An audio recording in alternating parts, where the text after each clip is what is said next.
Bueno, buenas tardes. Continuamos con la clase. Hoy sería la clase del día jueves 30 de abril, correspondiente al jueves 30 de abril, la clase número 4, la primera parte de la clase número 4 correspondiente al día 30 de abril.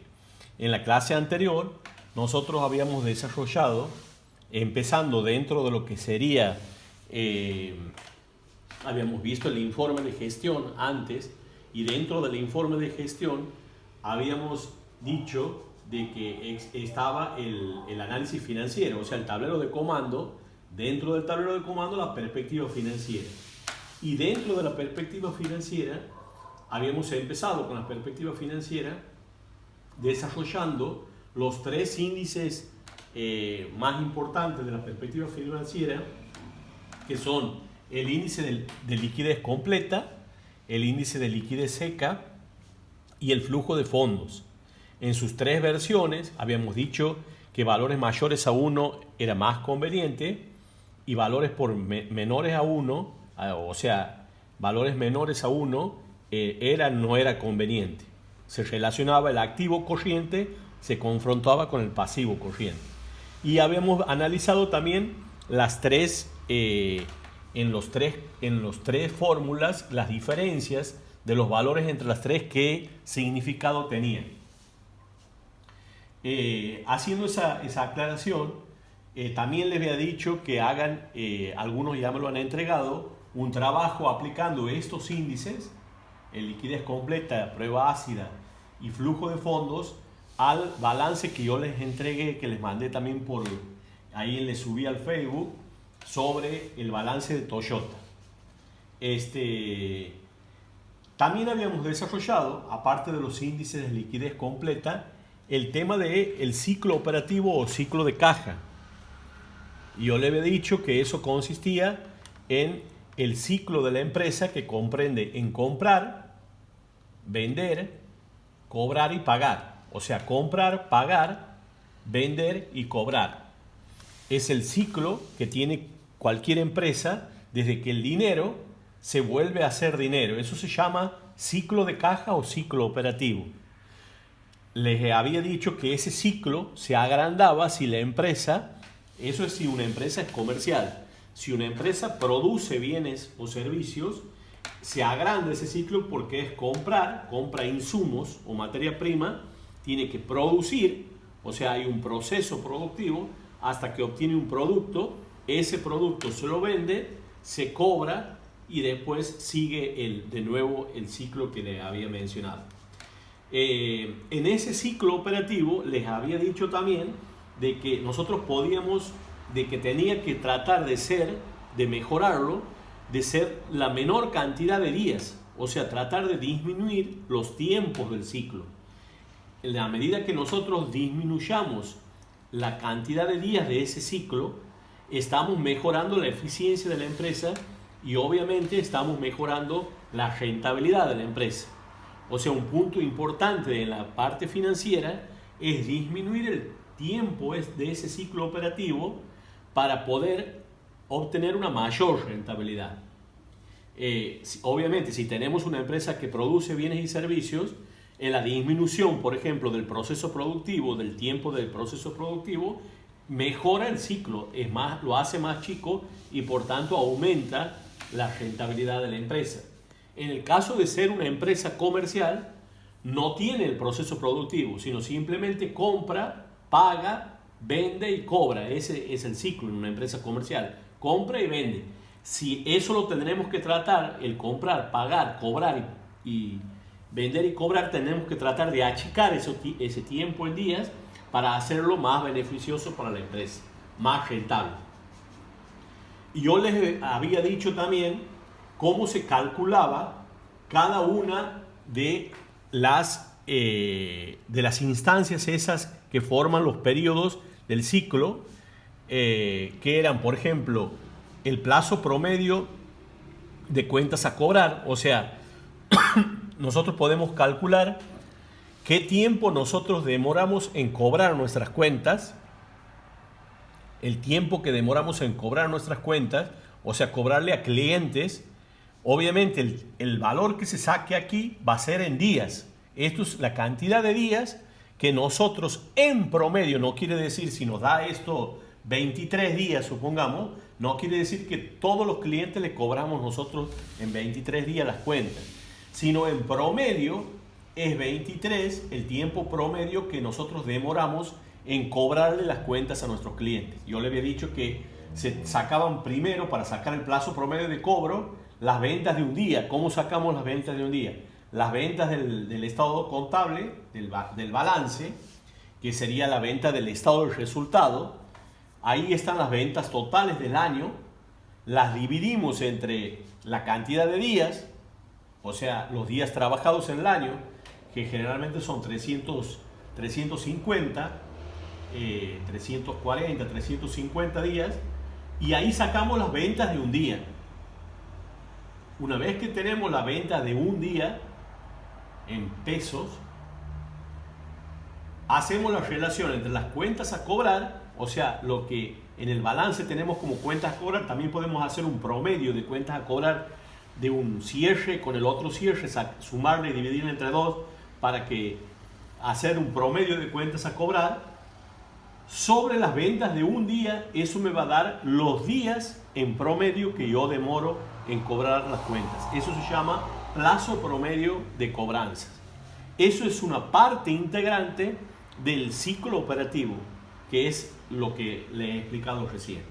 Más el tiempo que demoro en vender la mercadería, que yo les había dicho, eso se llama plazo promedio de inventario, que les había dicho, los bienes de cambio, o sea, el valor en bienes de cambio que tenemos al cierre en el balance, en el rubro bienes de cambio, sobre el costo de ventas de un día. Para calcular el costo de ventas de un día, nosotros tomábamos el costo de venta del estado de resultado, le había dicho, del año, y lo dividíamos también entre los días trabajados, y vamos a sacar el costo de venta de un día. Una vez que sacamos esta relación, vamos a sacar el tiempo que transcurre o que demoramos en vender nuestra mercadería. Esto significa plazo promedio de inventario, o sea, el tiempo que demora desde que entra la mercadería a la estantería del comercio, de la empresa, hasta que se vende. Ese tiempo que transcurre en promedio es lo que estamos calculando aquí. Si nosotros sumamos este tiempo más este tiempo de cobranza, eso es la suma de estos dos, es el ciclo operativo.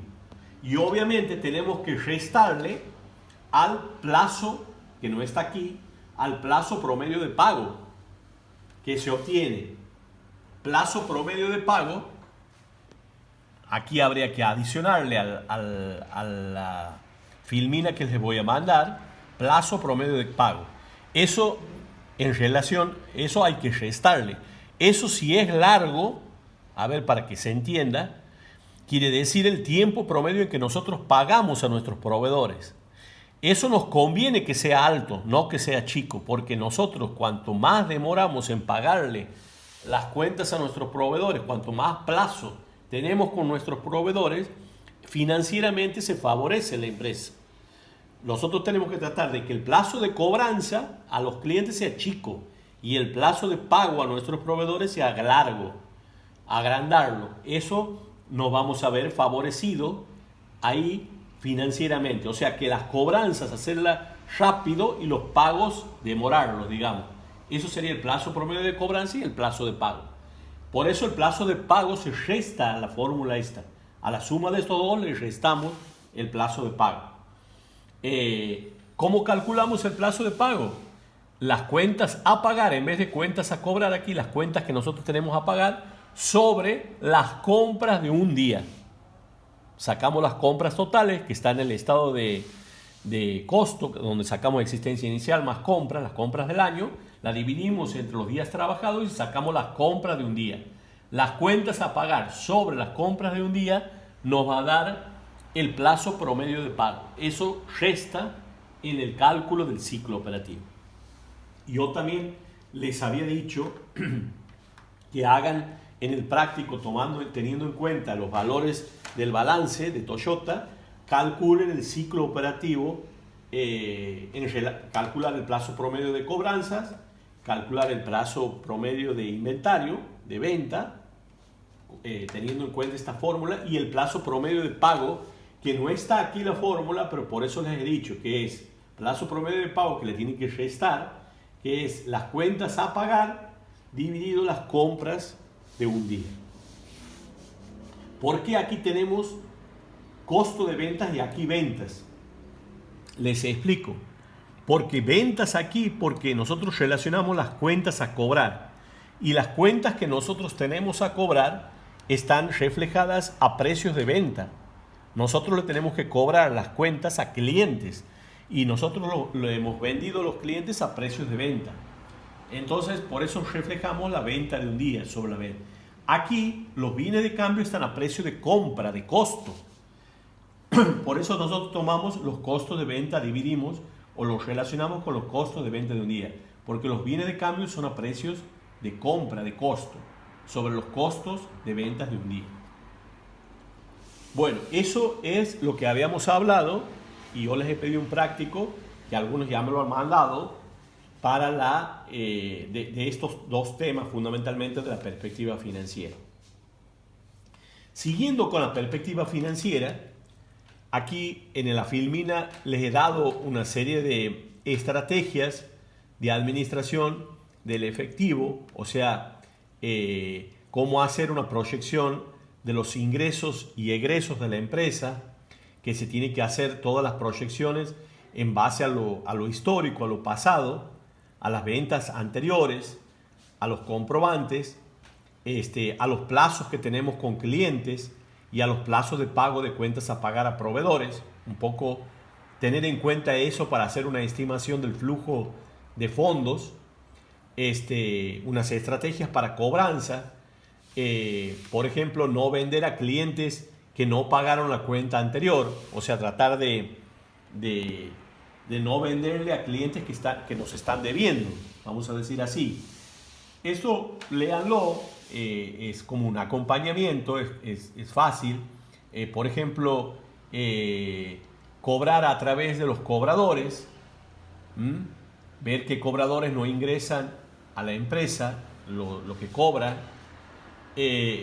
Otra cosa a tener en cuenta, el deudor moroso como cliente le paga más a quien más le exige. O sea, es importante los recordatorios de pago, decirle al cliente a través de medios que está debiendo, las visitas, las llamadas, todo eso, todo lo que ayude a cobrar. Porque el moroso le paga más a quien más le exige, digamos. Otra de las estrategias para cobrar es cambiar a cobradores de ruta, o sea, cambiar los cobradores para ver la eficiencia de ellos, para descubrir y aumentar la eficiencia en la cobranza. Otra de las cosas son los descuentos que se pueden hacer por pronto pago. Eso motivan al cliente a pagar en el vencimiento. Disponer del día del vencimiento de todos los documentos o facturas que vencen ese día. Hacer una estadística gráfica para que sirva como recordatorio para la eficiencia de la empresa. Dar premios, por ejemplo, por metas alcanzadas en cuanto a las cobranzas, por reducción de carteras. Y después el cobrador, el papel del cobrador es fundamental. Pero cuando el cliente entra en mora y no le paga ni al cobrador, ya es responsabilidad del departamento, hay que mandarlo al departamento de legal, digamos, que es el medio que tiene la obligación de cobrar. ¿Qué se tienen que tener cuando uno dé créditos? El tema de la antigüedad, el tema de cuáles han sido los ingresos del cliente o de la empresa, la cantidad de empleados que tienen, los locales, cuáles son sus planes en los próximos años en caso de que sean empresas, los clientes, referencias bancarias, referencias comerciales, personales, etc. Estos son como kits que se tienen que tener en cuenta en la cobranza. Pero lo fundamental, hasta lo que estamos viendo, es el índice de liquidez, en eso concéntrense, y en el ciclo operativo. Ahora vamos a seguir con la perspectiva financiera. En la perspectiva financiera vamos a ver lo que se llama si contestarnos a esa pregunta que nos hicimos al inicio, si la empresa está produciendo o no las utilidades adecuadas para los inversionistas. ¿Cómo nos vamos a responder si la empresa está produciendo las utilidades adecuadas o no? Eso nos contestamos a través de un índice que se llama el índice DuPont. ¿Cómo se compone ese índice DuPont? Primero nosotros obtenemos lo que se llama la utilidad sobre los activos. ¿Cómo se calcula? Utilidades arriba sobre el activo total. Aquí, ¿qué vamos a sacar? O sea, ¿qué me dice esta relación? Utilidades sobre activo total. Vamos a sacar, nos va a dar, si lo multiplicamos por 100, en porcentaje, nos va a expresar cuánto de utilidad le sacamos a nuestro activo. ¿Qué es la utilidad y qué es el activo? Ya habíamos hablado de eso también. La utilidad es la ganancia de la empresa. Nosotros las utilidades las sacamos, primero partimos de las ventas en el estado de resultado, le restamos los costos de ventas, a eso le restamos, a esa diferencia le restamos los gastos operativos y ahí obtenemos las utilidades, que son las ganancias netas o utilidades líquidas y realizadas. ¿Por qué se llaman utilidades líquidas y realizadas? Porque son lo que queda a la empresa, al empresario, después de haber pagado todos los costos y todos los gastos de la empresa. Eso es lo que queda para que ellos se puedan distribuir o reinvertir en la empresa. Hay dos posibilidades: o lo distribuyen entre los socios o lo reinvierten en proyectos o en bienes de cambio o en otros bienes para producir mayores ganancias en la misma empresa. Eso se llama utilidad, lo que queda después de las ventas o los ingresos que ha tenido la empresa. Si nosotros lo relacionamos con nuestro activo, el activo, ¿qué es? El activo total es la inversión que ha hecho los dueños de la empresa o socios en la empresa. Ustedes recuerdan que en la primera clase yo les había graficado el activo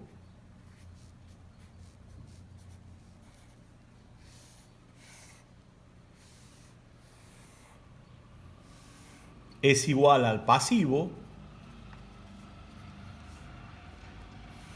más el patrimonio neto. Nosotros sabemos que el activo es todo esto, es igual a la suma de estos dos. ¿Por qué? Porque el activo es todos los bienes y derechos que tiene la empresa. Eso es el activo. Todos los bienes y derechos. ¿Qué son los bienes y derechos? Son todos los bienes que tiene la empresa para vender, por ejemplo, los bienes de cambio, los bienes que usa en el desenvolvimiento de sus actividades, los bienes de uso, y el dinero en efectivo, y los derechos que tiene, o sea, las cuentas a cobrar que tiene, que son bienes nada más que no son tangibles, que no se los puede tocar, como por ejemplo la mercadería. Entonces eso conforma el total de eso conforma todo el activo, o lo que es lo mismo decir, toda la inversión que ha hecho el empresario para obtener las ganancias, la inversión total en la empresa. Entonces, eso va a ser igual a ¿qué? Eso que yo he invertido en mi empresa, o lo debo a terceros, eso es el pasivo, lo que se debe. Aquí le debo a terceros, o lo he financiado con capital, o he aportado yo. No hay otra manera que yo tenga esta inversión del negocio. El negocio lo he hecho con financiamiento de terceros o con financiamiento propio, o con los dos, que es lo más común.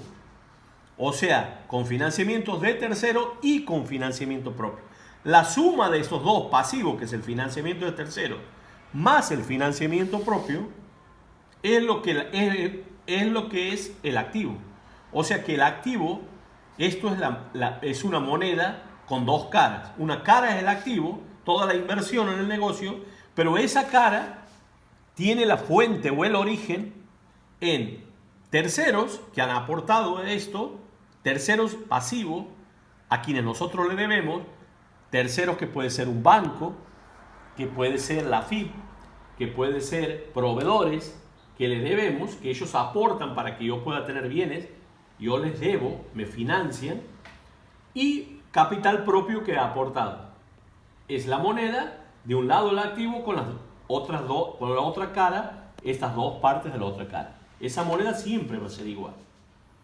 En la medida, si esto se comporta así, si este es el activo y el pasivo, que tiene que tratar la empresa de que el pasivo sea más chico en relación al activo y el patrimonio neto sea más grande, porque ahí quiere decir que yo soy más dueño de la inversión, los socios o los dueños son más dueños y hay menos endeudamiento a terceros.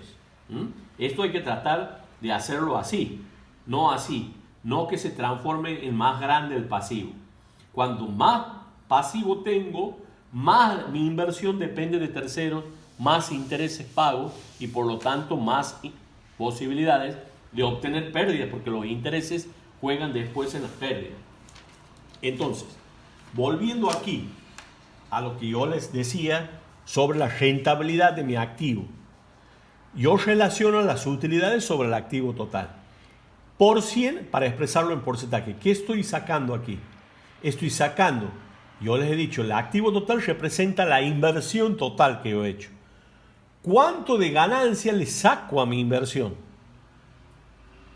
Por 100 me expresa en porcentaje. Supongamos si me da un 19% aquí, esto sobre esto por 100 me da un 19%, eso quiere decir que yo en el año a mi inversión, a todos los bienes que yo he invertido, con capital propio o con terceros que me han prestado dinero, toda mi inversión en mi negocio, yo le he sacado de la inversión, le he sacado una utilidad del 19%. O sea, cada 100 que tengo invertido, 19 pesos gano, me da de ganancia. ¿Y para qué me sirve eso? Y me sirve para que yo pueda comparar si la utilidad sobre la inversión en mi negocio es rentable en relación a otras inversiones que yo pueda tener alternativas. Por ejemplo, si yo deposito todo mi activo, todo lo hago plata y lo deposito en el banco y obtengo un plazo fijo, ¿cuánto me da el plazo fijo? En el año me da capaz que un 2% mensual, sería un 24% anual. Entonces, ¿qué quiere decir? Que un plazo fijo me está dando más que la inversión, porque aquí me da un 19% de lo que yo estoy sacando yo en mi negocio. Entonces me sirve para tener un indicador de si las utilidades, esta pregunta me estoy contestando, si las utilidades son las utilidades adecuadas que yo estoy obteniendo con la inversión total que estoy aplicando aquí sobre el activo total. A su vez, eso se llama rendimiento sobre la inversión. A su vez, yo puedo, para estudiarlo mejor, separar el rendimiento de la inversión en dos conceptos, en lo que es el margen de utilidad y la rotación de activos. ¿Por qué? Yo tengo que el margen de utilidad son las utilidades sobre venta. Eso es la utilidad sobre venta, es el margen de utilidad. O sea, el mismo numerador que aquí, pero sobre las ventas. ¿Qué estoy sacando aquí? Estoy sacando cuánto de las ventas es ganancia neta. Es lo que yo me puedo distribuir o reinvertir. O sea, cuánto me queda de las ventas neto después de deducido los gastos. Yo cómo puedo mejorar estos indicadores de utilidad sobre activos o utilidad sobre ventas. ¿Cómo puedo mejorarlo? Aumentando, lógicamente, tratando de aumentar la rentabilidad, las utilidades, aumentando el volumen de ventas. Voy a aumentar las utilidades. Yo les decía que si el ciclo de operativo es más chico, ¿qué va a pasar? Voy a tener más rotación. Si es menos días, voy a tener más rotación de venta. Si rota más, aumenta el volumen, voy a ganar más, voy a tener más utilidad. Si tengo más utilidad, va a mejorar esto y esto. Va a mejorar mi rentabilidad de la inversión y va a mejorar la utilidad sobre ventas. Entonces, ¿cómo es una manera? Aumentar el volumen de venta, o sea, la cantidad que vendo. ¿Cómo es la otra manera? Modificando los precios de venta. Y ustedes dirán, ¿y cómo modificando el precio de venta? Bueno, muchas veces, bajando los precios de venta, yo puedo lograr aumentar el volumen. Si yo bajo, uno cree que porque baje el precio de venta voy a perder de ganar más.